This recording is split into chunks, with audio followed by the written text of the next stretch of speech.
Stop. Before you scroll past this, what if everything you've been doing to get what you want has been the exact reason it keeps slipping away? Stay with me, because in the next few minutes, I'm going to share 10 ancient Stoic principles that will completely flip how you think about success, abundance, and getting what you desire.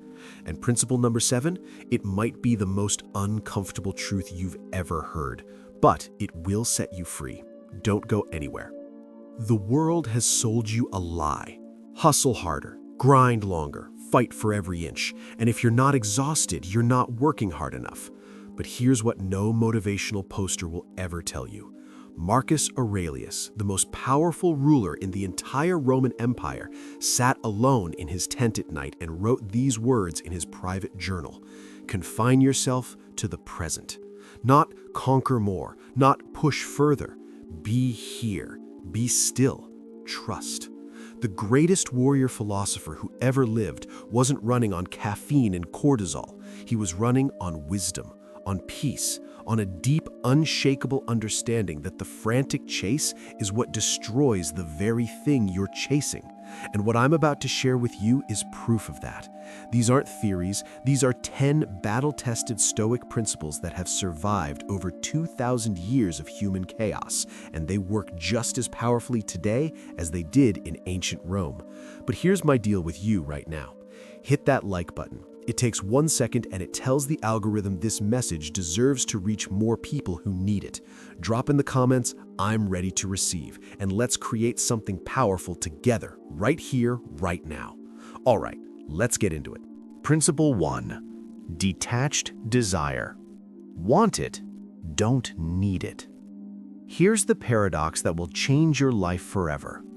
The tighter you grip something, the faster it slips through your fingers.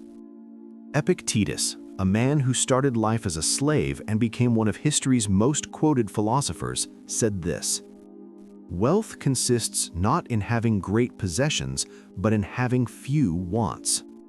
Read that again. Let it hit. He wasn't saying give up your dreams. He was saying stop making your peace hostage to your dreams. There's a massive difference between wanting something and needing it. Wanting creates magnetism. Needing creates desperation. And desperation, it's like spraying insect repellent on your blessings. Think about the most naturally successful people you know. They're not the ones posting, "I need this to work" at 2 a.m. They're the ones who say, "I'd love this, and I'll be fine either way." That calm confidence, that's not luck, that's a skill. The Stoics called it preferred indifference. You prefer success, you prefer abundance, but your soul doesn't depend on it, and that internal freedom makes you dangerously magnetic. Practice this today. Hold your biggest goal in your mind. Take one deep breath, then say out loud, "This or something better." Feel that? That's the pressure releasing. That's space opening up. Drop it in the comments right now. Type, "I desire with peace, not desperation." Anchor it in. Let's move. Principle 2. Present moment magnetism. Your power only exists right here. If you've been wondering why your manifestations keep feeling like they're just out of reach, this is probably why. Your mind is living everywhere except where your power actually is. Seneca wrote, "True happiness is to enjoy the present without anxious dependence upon the future." Here's what nobody talks about in manifestation culture. Every real opportunity in your life arrives in the present moment, not tomorrow, not someday, now. The casual conversation that becomes your biggest break, you miss it because you're mentally rehearsing what you're going to say to someone else. The intuitive nudge to try something different, you ignore it because you're replaying yesterday's failure on loop. But here's what's wild about presence. It's not just awareness, it's energy. When you're fully here, you're running at your highest frequency. No dead weight of the past, no anxiety about the future, just pure magnetic potential. And people feel that without knowing why. The most compelling people you've ever met aren't waiting for their someday. They're here, looking at you, fully switched on. You want to be near them. That's what presence does. Quick grounding technique. Do this right now. Feel your feet on the floor. Take one slow breath. Name 3 things you can see. That's it. You just entered your manifesting power zone. Stay with me, because principle 3 is where things get uncomfortable, and that's exactly where the gold is. Principle 3. Accepted resistance. What blocks you is building you. Life is gonna throw obstacles at you. That's not a warning, that's a promise. The question isn't if resistance will show up. The question is, what do you do when it does?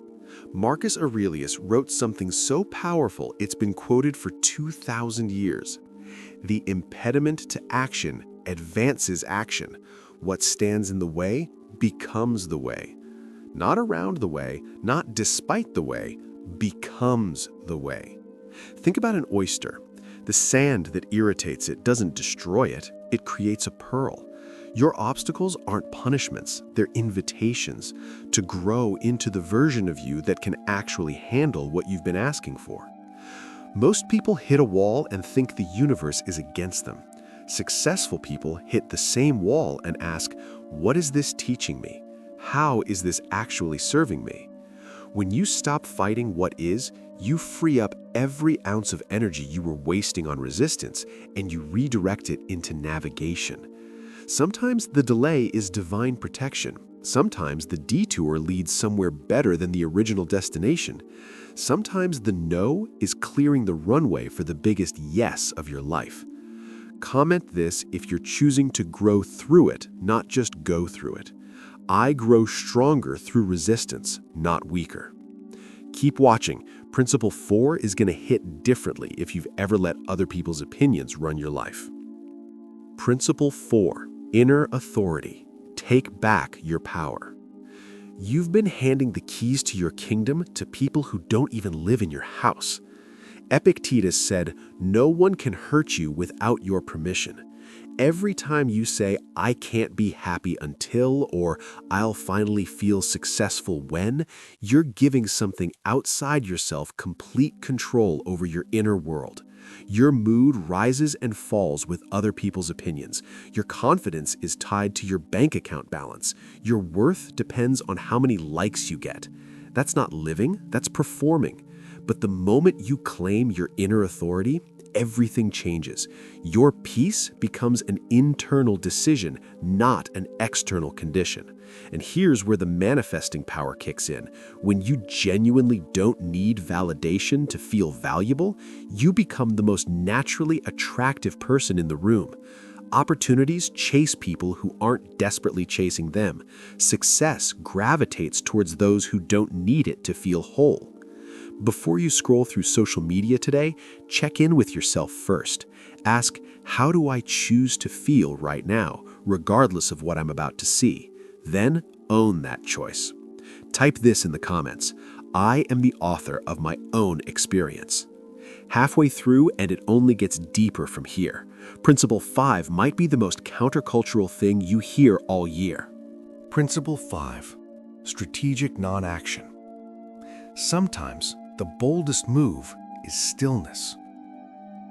In a world that screams "do more," this is the most rebellious thing I can tell you.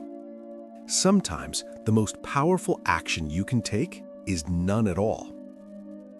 Lao Tzu, whose philosophy deeply shaped Stoic thought, said, "The sage does not attempt anything very big and thus achieves greatness." We've confused motion with progress. We've disguised anxiety as productivity. We keep doing because stopping makes us feel like we're failing, but a lot of that frantic doing is just fear in a suit. Think about a master chess player. They don't move just to be moving.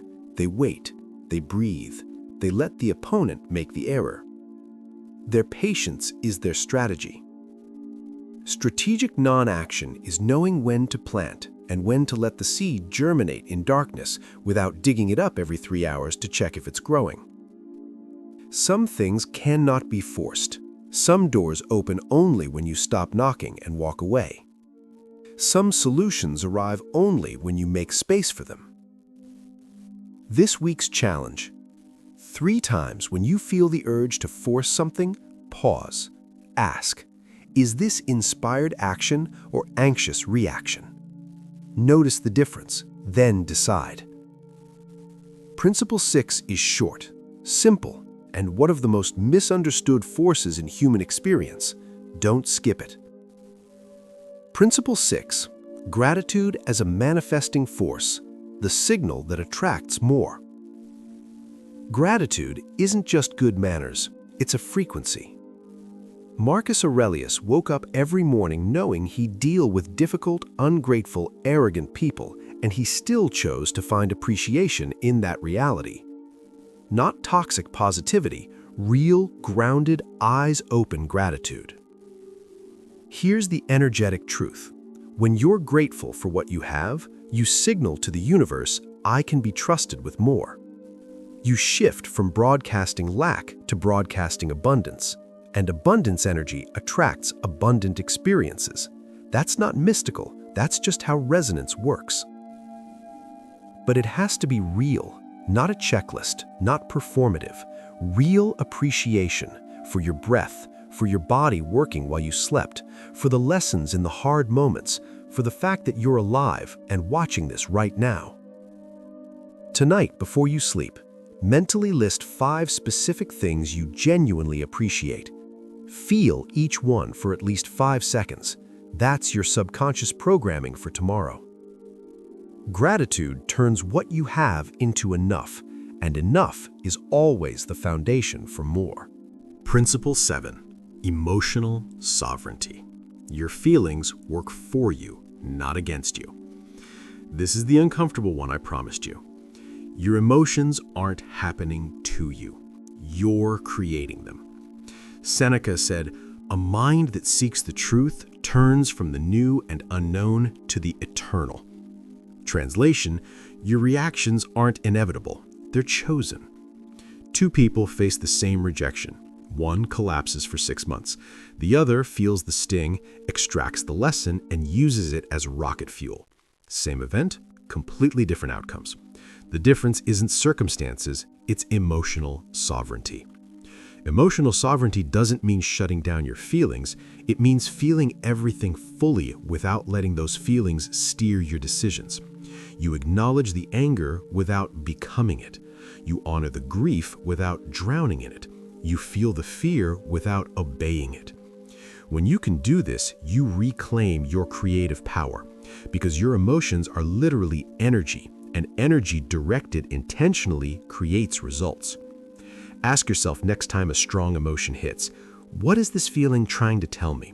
What can I use this energy for? Then direct it. Type this right now. My emotions exist, but they do not control me. 3 principles left, and the last one might be the most powerful thing you hear in this entire video. Don't stop now. Principle 8, the philosophy of enough. The abundance is already here. Seneca, one of the richest men in Rome, wrote this: "It is not the man who has too little, but the man who craves more who is poor." This wasn't someone who didn't understand wealth. This was someone who had all of it and discovered that the feeling of enough never comes from the outside. Here's the paradox that will reshape your whole relationship with success. The moment you genuinely feel like you have enough, more begins flowing toward you naturally, because you're no longer radiating desperation, you're radiating completeness. And completeness is magnetic. You're not chasing anymore, you're attracting. The most energetically attractive people you know, they're not the ones obsessing over what they lack.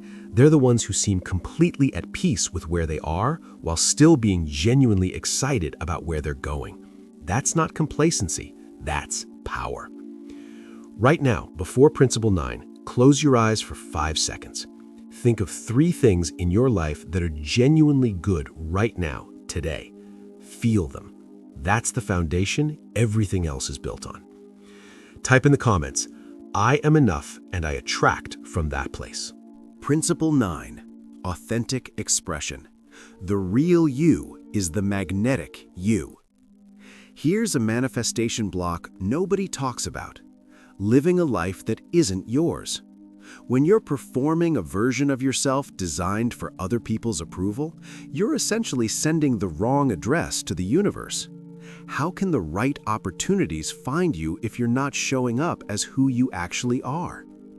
Marcus Aurelius noted how much trouble he avoided simply by not worrying about what others said or did. That's not indifference, that's freedom. Your authentic self is your most powerful self because it's the only version that can attract what's actually meant for you, not what looks good to someone else, not what fits the mold, what's genuinely, deeply yours. This takes courage. Some people won't understand you when you start living truthfully. Some goals you thought you wanted will fall away, and that's not loss, that's alignment. One action step today. In one conversation, say what you actually think. In one decision, choose what you actually want. Notice how your energy shifts the moment you stop performing. One principle left, and it might be the one that brings the most peace, especially if you've been exhausted by trying to control everything. Stay with me. Principle 10. Divine timing. Life has a bigger plan than you can see.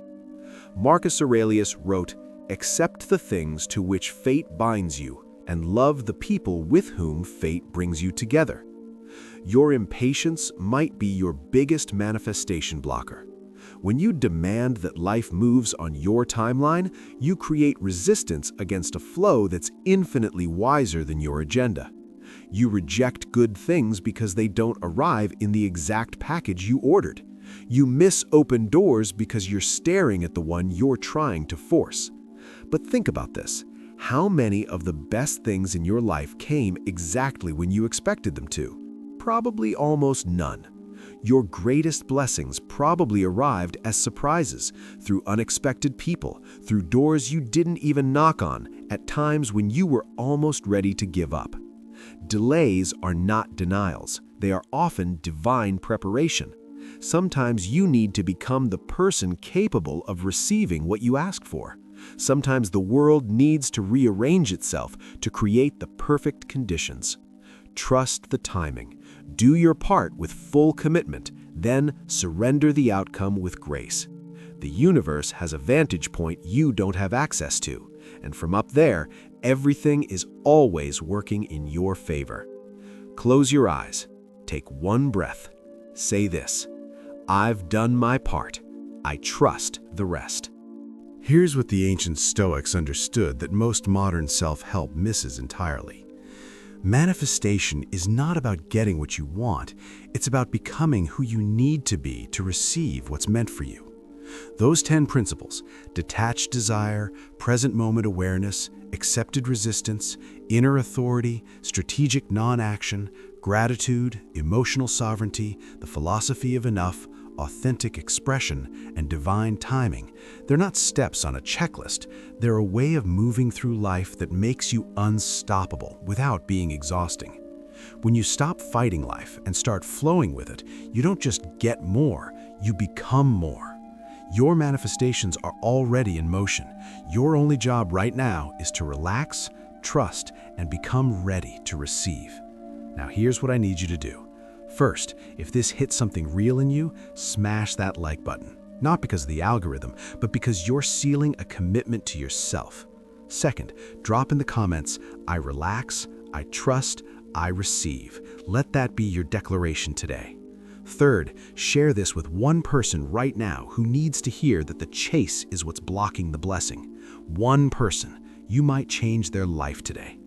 And if you're not subscribed yet, what are you doing? We go deep here. Every single week, real wisdom, real shifts. Hit subscribe and turn the bell on so you never miss it. I'll see you in the next one. Stay stoic, stay sovereign, stay open.